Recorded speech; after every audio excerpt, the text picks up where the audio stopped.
9월 22일 새벽 말씀 묵상 시작하겠습니다. 하나님 아버지, 오늘도 주님의 은혜와 사랑을 의지하고 이 하루를 시작합니다. 우리를 성령으로 충만케 하셔서 주의 말씀을 따르고 주님과 동행하며 살아갈 수 있게 인도하여 주옵소서. 예수님 이름으로 기도합니다. 아멘. 오늘은 사사기 8장 말씀 보겠습니다. 8장 1절에서 21절까지 함께 읽겠습니다. 그때 에브라임 사람들이 기드온에게 말하였다. 장군께서는 미디안과 싸우러 나가실 때에 우리를 부르지 않으셨는데 어떻게 우리에게 이렇게 하실 수 있습니까? 그들이 기드온에게 거세게 항의하니 그가 그들에게 말하였다. 이번에 내가 한 일이 당신들이 한 일에 비교나 되겠습니까? 에브라임이 떨어진 포도를 주운 것이 아비에셀이 추수한 것 전부보다 낫지 않습니까? 하나님이 미디안의 우두머리 오렙과 스웹을 당신들의 손에 넘겨주셨습니다. 그러니 내가 한 일이 어찌 당신들이 한 일에 비교나 되겠습니까? 기드온이 이 말을 하니 그들의 노여움이 풀렸다. 기드온이 그가 거느리는 군사 300명과 함께 요단강을 건너 지친 몸이지만 계속 적들을 추격하였다. 기드온은 숫곳에 이르렀을 때에 그곳 사람들에게 사정하였다. 나를 따르는 군인들이 지쳤으니 그들에게 빵덩어리를 좀 주십시오. 나는 미디안의 두 왕 세바와 살문나를 추격하고 있습니다. 이 말을 들은 숫곳의 지도자들은 우리를 보고 당신의 군대에게 빵을 주라니 세바와 살문나가 당신의 소나기에 들기라도 하였다는 말이요 하고 비아냥거렸다. 그러자 기드온이 대답하였다. 좋소. 주님께서 세바와 살문나를 나의 손에 넘겨주신 뒤에 내가 들가시와 찔레로 당신들의 살을 찌르고야 말겠소. 거기에서 기드온이 브누엘로 올라가 그곳 사람들에게도 같은 사정을 해보았지만 브누엘 사람들의 대답도 숫곳 사람들의 대답과 같았다. 그래서 그는 브누엘 사람들에게도 내가 안전하게 성한 몸으로 돌아오는 날 이 망대를 헐어버리고 말겠소 하고 말하였다. 그때 세바와 살문나는 겨우 15,000명의 군대를 데리고 갈골에 진을 치고 있었다. 이들은 모두 사막 부족의 군대 가운데서 살아남은 자들인데 이미 칼 쓰는 군인 12만 명이 전사하였다. 기드온은 장막에 사는 사람들이 다니는 길을 따라 동쪽으로 노바와 욕부하까지 올라가서 방심하고 있던 적군을 기습하였다. 미디안의 두 왕 세바와 살문나가 또 도망치니 기드온이 그들을 추격하여 세바와 살문나를 사로잡고 온 군대를 전멸시켰다. 요아스의 아들 기드온이 헤레스 비탈길에서 전쟁을 마치고 오다가 숫곳 사람 젊은이 한 명을 포로로 잡아서 캐물으니 그 젊은이가 77명이나 되는 숫곳의 지도자들과 장로들의 명단을 적어주었다. 기드온은 숫곳에 이르러 그곳 사람들에게 말하였다. 여기 세바와 살문나가 있다. 너희는 나에게 우리를 보고 당신의 지친 군대에게 빵을 주라니 세바와 살문나가 당신의 소나기에 들기라도 하였다는 말이요 하면서 나를 조롱하였다. 기드온은 그 성읍의 장로들을 체포한 다음에 들가시와 찔레를 가져다가 숫곳 사람들을 응징하였다. 그리고 그는 브누엘의 망대도 헐고 그 성읍 사람들을 죽였다. 그런 다음에 그는 세바와 살문나에게 물었다. 너희가 다볼에서 죽인 사람들은 어떻게 생겼더냐? 그들이 대답하였다. 그들은 당신처럼 하나하나가 왕자와 같았습니다. 기드온이 말하였다. 그들은 나의 어머니에게서 난 형제들이다. 주님의 살아계심을 두고 맹세하지만 너희가 그들을 살려주기만 하였더라도 내가 너희를 죽이지는 않을 것이다. 기드온은 맏아들 예델에게 어서 그들을 죽이라고 명하였다. 그러나 그는 아직 어리고 두려워서 칼을 뽑지 못하였다. 그러자 세바와 살문나가 기드온에게 말하였다. 산의 대장부답게 내가 직접 우리를 쳐라. 기드온이 일어나 세바와 살문나를 쳐서 죽이고 그들이 타던 낙타의 목에서 추승달 모양의 장식을 떼어 가졌다. 성경 봉독을 끝나고 나면 아멘 하는데 아멘 하지 못할 말씀들이 가끔 나타납니다. 오늘 본문도 마지막에 그렇게 끝나는 것 같아서 아멘이라고 하기가 좀 어려웠습니다. 기드온이 300명의 군사들과 함께 미디안의 연합군과 싸워 승리를 거두지요. 그리고 계속해서 그들을 추격합니다. 그러다가 에브라임 사람들에게 지원을 요청하지요. 7장 24절에서 에브라임에게 전령을 보내서 도망가는 미디안 군대를 치라고 전합니다. 그래서 오렙과 스웹이 그들의 손에서 죽게 된 것이죠. 그런데 여기서 한 가지 우리는 질문을 던져봅니다. 하나님께서는 기드온에게 300명의 군사, 다시 말해서 그동안에 모여있던 군사들, 32,000명의 군사들 많다. 그래서 22,000명 돌려보내고, 그 다음에 만 명 남았을 때 9,700명 돌려보내고, 그래서 300명 남았지 않습니까? 적은 군사. 하나님께서 하시는 일이다라는 것을 확실하게 드러내 주시려고, 혹시라도 이 이스라엘 사람들이 자기들의 힘으로 이겼다라고 할까봐 하나님을 향한 마음을 돌이켜 놓으려고 그렇게 하셨는데, 기드온이 에브라임에게 지원 병력을 요청했다. 이것이 하나님께서 보시기에 과연 좋은 일이었을까 하는 질문을 던져보는 것입니다. 결국 에브라임 사람들이 전령들의 소식을 듣고 오렙과 스앱을 잡아 죽였는데, 그리고 나서 지금 1절부터 나오는 일들은 에브라임 사람들이 왜 우리를 처음부터 전쟁에 참여하지 않게 했느냐 라고 하면서 따지는 것이죠. 뭔가 분열이 일어나고 있는 듯한 느낌도 듭니다. 기드온은 그들을 잘 달랩니다. 내가 한 일은 별거 아니다. 당신들이 오렙과 스앱을 죽였으니까 그것이 큰일이다 하면서 그들을 달래주죠. 좋은 협상을 한 것처럼 보이기는 합니다. 그리고 4절부터 이제 계속해서 또 남아있는 군사들, 또 남아있는 군인들을, 미디안 군인들을 추격하는 것이죠. 그러다가 지쳤겠죠. 지쳐서 숫곳에 이르렀을 때 도움을 요청합니다.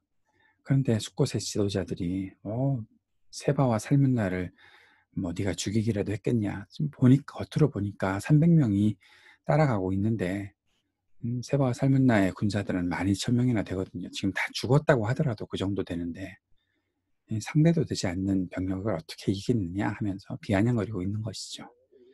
그랬더니 기드온이 내가 세바와 살문나를 죽이게 되면 너네들 길가시의 찔레로 살을 찌르겠다. 그렇게 복수심에 불타오르게 됩니다. 그리고 분우엘로 갔는데 분우엘에서도 마찬가지죠. 똑같이 인정받지 못합니다. 또 도움도 받지 못하고, 그때 분우엘에게도 또 복수를 다짐합니다. 세바와 살문나는 15,000명의 군대를 가지고 있었습니다. 다 죽었는데 12만 명이 죽었는데 아직도 15,000명이 남아있다. 누가 이겼겠습니까? 기드온이 이겼죠. 기드온이 결국 이겼습니다. 하나님께서는 그렇게 약속하셨으니까 300명의 군사로 이기게 하셨습니다. 그리고 이제 전쟁을 마치고 돌아오다가 숫곳에 사람을 하나 잡습니다. 젊은이 한 명을 포로로 잡아서 캐묻습니다. 너희 지도자들 어딨냐?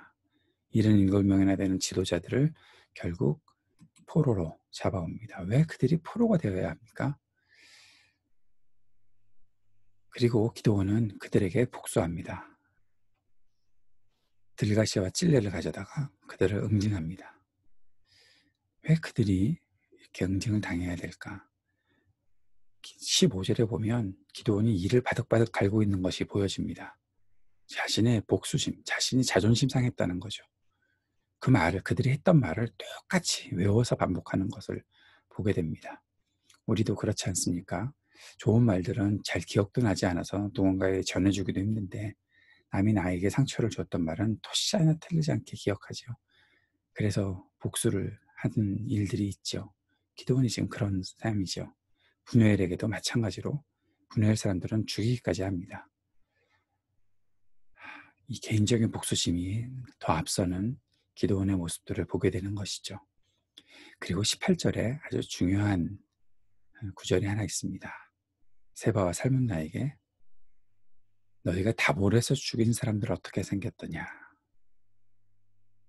다볼에서 세바와 살문나가 이 미디안 사람들이 죽였던 이들이 있었는데 그들은 기드온의 형제들이다.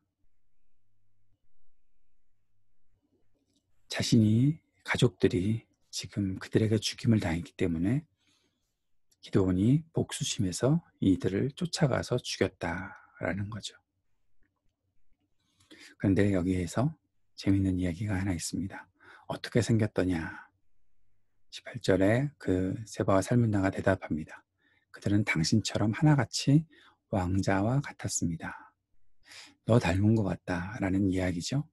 그런데 왕자와 같았습니다.